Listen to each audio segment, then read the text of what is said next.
प्रिय विद्यार्थियों, DSS online कक्षा में आपका स्वागत है। मैं आपकी हिंदी अध्यापिका सरता सिंह एक बार फिर आप लोगों को हिंदी बसंत भाग 1 के पाठ 2 बचपन के बारे में बताऊंगी। बचपन जो कि एक संस्मरण है और जिसकी लेखिका कृष्णा सोबती जी हैं। जैसा कि हम लोगों ने पिछले वीडियो में कृष्णा सोबती जी के द्वारा बचपन के बारे में जाना था। वो कहती हैं कि आज मेरी उम्र तुम्हारे नानी या दादी के उम्र की होगी, क्योंकि मेरी जन्म पिछले शताब्दी में हुई थी।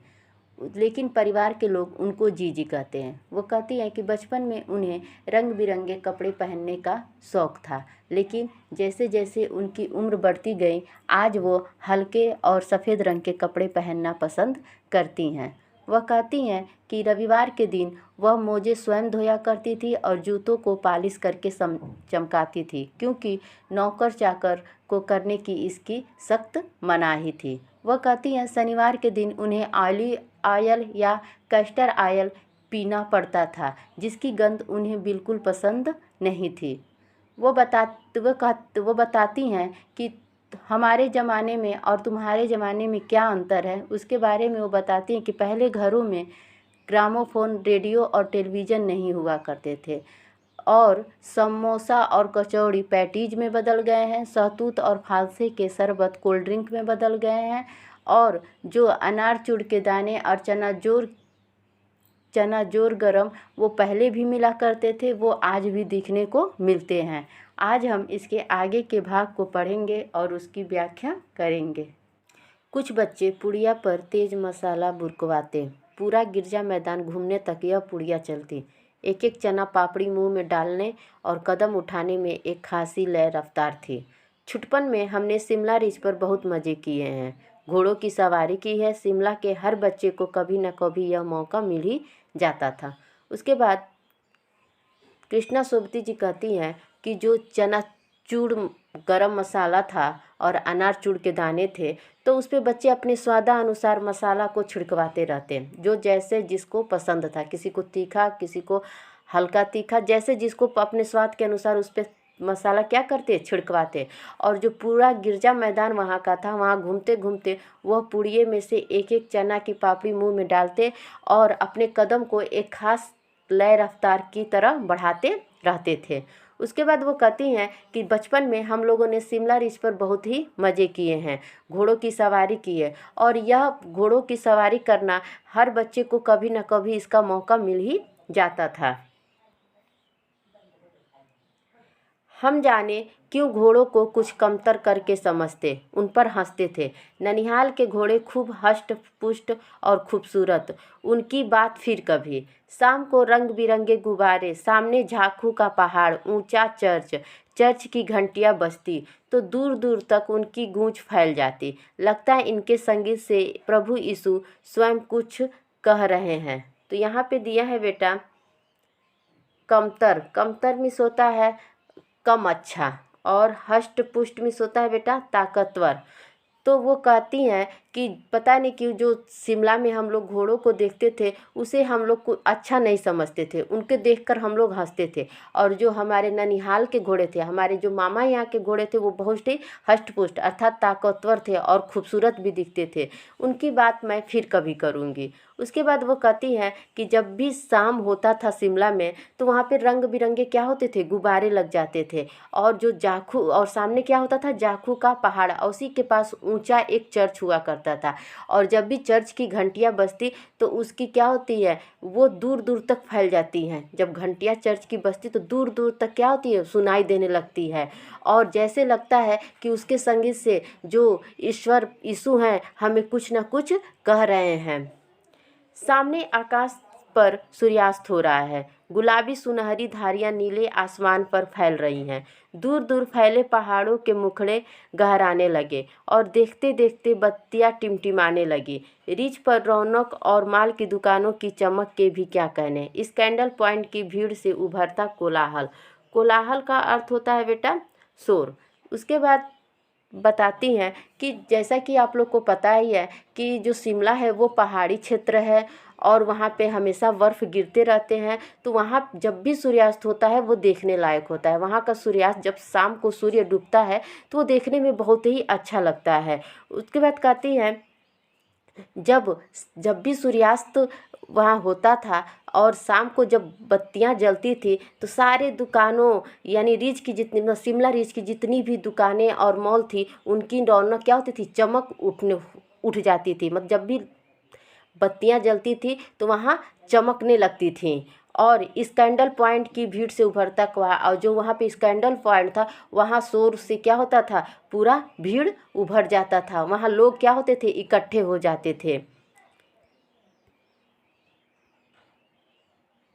सर्वर स्कैंडल पॉइंट के ठीक सामने उन दिनों एक दुकान हुआ करती थी जिसके शोरूम में शिमला कालका ट्रेन का मॉडल बना हुआ था। इसकी पटरियाँ, उस पर खड़ी छोटे छोटे डिब्बों वाली ट्रेन, एक और लाल टीन की छत वाला स्टेशन और सामने सिग्नल देता खंबा, थोड़ी थोड़ी दूर पर बनी सुरंगें। पिछली सदी में तेज रफ्तार वाली गाड़ी वही थी। कभी कभी हवाई जहाज़ भी देखने को मिलते।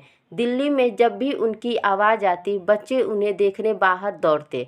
दिखता एक भारी भरकम पक्षी उड़ा जा रहा है पंख फैलाकर, यह देखो, और वह गायब। उसकी स्पीड ही इतनी तेज लगती। हाँ, गाड़ी के मॉडल वाली दुकान के साथ एक और ऐसी दुकान थी जो मुझे कभी नहीं भूलती। यह वह दुकान थी जहाँ मेरा पहला चश्मा बना हुआ था। वहाँ के डॉक्टर अंग्रेज़ थे। उसके बाद कृष्णा सोबती जी कहती हैं कि इस कैंडल पॉइंट के ठीक सामने एक दुकान हुआ करता था जिसमें क्या होता था, जिसके शोरूम में शिमला कालका ट्रेन का एक नमूना रहता था जो पिछली सदी में सबसे तेज चलने वाली गाड़ी हुआ करती थी। मतलब जो पिछली सदी में सबसे तेज चलने वाली गाड़ी थी तो कौन सी गाड़ी थी, तो शिमला कालका ट्रेन। उसके बाद वो कहती हैं कि कभी कभी हमें हवाई जहाज़ भी देखने को मिल जाता था। जब भी दिल्ली से वो उड़ान भरता तो बच्चे क्या होते थे, बाहर निकल आते थे और वह आसमान में देखते थे और कहते थे वो देखो एक भारी भरकम पक्षी अपने पंख को फैलाकर उड़ रहा है। और थोड़ी ही देर में क्या हो जाता था, वह गायब हो जाता था क्योंकि उसकी स्पीड क्या थी, बहुत ही तेज़ थी। उसी मॉडल वाले जहाँ शिमला कालका ट्रेन का मॉडल था उसी दुकान के सामने एक और ऐसी दुकान थी जो कृष्णा सोबती जी को कभी नहीं भूलती है क्योंकि वह वही दुकान थी जहाँ इनको पहली बार चश्मा लगा हुआ था और जहाँ के डॉक्टर क्या थे, एक अंग्रेज़ थे। शुरू शुरू में चश्मा लगाना बड़ा अटपटा लगा। छोटे बड़े मेरे चेहरे की ओर देखते और कहते, आँखों में कुछ तकलीफ़ है, इस उम्र में ऐनक, दूध पिया करो। मैं डॉक्टर साहिब का कहा दोहरा देती, कुछ देर पहनोगी तो ऐनक उतर जाएगी। वैसे डॉक्टर साहिब ने पूरा आश्वासन दिया था लेकिन चश्मा तो अब तक नहीं उतरा। नंबर बस कम ही होता रहा। मैं अपने आप इसकी जिम्मेवार हूँ। जब आप दिन की रोशनी को छोड़कर रात में टेबल लैंप के सामने काम करेंगी तो इसके अलावा और क्या होगा। हाँ, जब पहली बार मैंने चश्मा लगाया तो मेरे एक चचेरे भाई ने मुझे छेड़ा, देखो देखो कैसी लग रही है। उसके बाद कृष्णा सोबती जी कहती हैं कि शुरू शुरू में मुझे चश्मा लगाना कुछ अटपटा लगा, मतलब मुझे अच्छा नहीं लगा क्योंकि जो भी छोटे हों या बड़े हों वो मेरे चेहरे की तरफ देखते और कहते कि तुम्हें कुछ आँखों में समस्या है क्योंकि इसी उम्र में तुम्हें चश्मा लगाना पड़ गया, तुम दूध नहीं पीती हो, तुम दूध को पिया करो। तो मैं डॉक्टर साहब की बातों को बताती हूँ। उन्होंने कहा था कि कुछ दिनों तो तुम चश्मा को पहनोगी, उसके बाद तुम्हारे चेहरे से चश्मा उतर जाएगा। वैसे डॉक्टर साहब ने पूरा मुझे इसके लिए विश्वास दिलाया था, आश्वासन दिया था, मतलब मुझे पूरा विश्वास दिलाया था। लेकिन क्या है, चश्मा आज तक नहीं उतरा। बस उसके नंबर क्या हो गए, वो कम होते हो चले गए क्योंकि इसकी जिम्मेदार मैं खुद ही हूँ। क्योंकि मैं दिन की रोशनी को छोड़कर रात में टेबल लैंप के सामने बैठकर काम किया करती थी तो उसका नतीजा यही न होगा कि मुझे चश्मा लगाना पड़ेगा। उसके बाद वो कहती है, हाँ, जब मैंने पहली बार चश्मा लगाया था तो मेरे चचेरे भाई ने मुझे छेड़ा और कहा, देखो ये चश्मा लगाकर कैसी दिख रही है। आँख पर चश्मा लगाया ताकि सूझे दूर की, यह नहीं लड़की को मालूम सूरत बनी लंगूर की। मैं खींची कि मुझ पर यह क्यों दोहराया जा रहा है, पर शेर बुरा न लगा। उसके बाद कह रही हैं कि उनके चचेरे भाई जो थे वो उन्होंने कहा आँख पर चश्मा लगाया ताकि सूझे दूर की। कह रहे हैं कि इसने आँख पे चश्मा लगाया है कि इसे दूर की दिखे, पर इस लड़की को नहीं मालूम है कि जो इसका चेहरा है वो लंगूर की तरह दिख रहा है। तो मैं इस पे थोड़ा सा गुस्सा हुई, खींच गई, लेकिन यह शेर क्या था, बुरा नहीं था। जब वह चाय पीकर चले गए तो मैं अपने कमरे में जाके आईने के सामने खड़ी हो गई। कई बार अपने को देखा, ऐनक उतारी, फिर पहनी, फिर उतारी, देखती रही।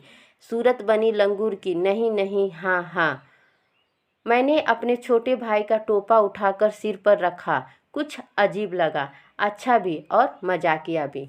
जब मेरे चचेरे भाई चाय पीकर चले गए तो मैं अपने कमरे में गई और अपने चश्मे को बार बार उतारने लगी और पहनने लगी और अपने ही कहने लगी कि क्या मेरी सूरत लंगूर की लग रही है। उसके बाद मैं खुद ही कह रही हूँ नहीं, फिर कह रही हूँ हाँ। और जो मेरे छोटे भाई का वहीं पर टोपा रखा हुआ था, तो मैंने उसे उठाकर क्या किया, अपने सिर पर रख लिया। कुछ अजीब लगा और अच्छा भी लगा और कोई हंसने वाला भी लग रहा था। तब की बात थी, अब तो चेहरे के साथ घुल मिल गया है चश्मा। जब कभी उतरा हुआ होता है तो चेहरा खाली खाली लगने लगता है। याद आ गया वह टोपा, काली फ्रेम का चश्मा और लंगूर की सूरत। हाँ, इन दिनों शिमला में मैं सिर पर टोपी लगाना पसंद करती हूँ। मैंने कई रंगों की जमा कर ली है, कहाँ दुपट्टों का ओढ़ना और कहाँ सहज सहल सुभते और हिमाचली टोपियाँ। उसके बाद करिए, तब की बात थी जब मैंने पहली बार चश्मा लगाया था, लेकिन अब तो चश्मा मेरे चेहरे के साथ क्या हो गया है, घुल मिल गया है। जब कभी उतरा हुआ होता है तो लगता है मेरा चेहरे पर कुछ खालीपन दिख रहा है। उसके बाद वो कह रही हैं कि मुझे टोपा भी याद आ गया, क्योंकि मैं काली फ्रेम चश्मा के साथ और लंगूर की सूरत। उसके बाद कह रही हैं हाँ, इन दिनों मैं सिर पर टोपी लगाना पसंद करती हूँ और मैंने कई रंगों की हिमाचली टोपियाँ अपने पास जमा कर रखी है। पहले कहाँ दुपट्टों का ओढ़ना, अब कहाँ आसानी से मैं क्या करती हूँ, इस हिमाचली टोपी को लगा लेती हूँ और आँख पे चश्मा लगाती रहती हूँ। तो ये था कृष्णा सोबती जी द्वारा लिखा हुआ बचपन, जो कि एक संस्मरण है। उम्मीद है कि आप लोगों को सब समझ में आया होगा।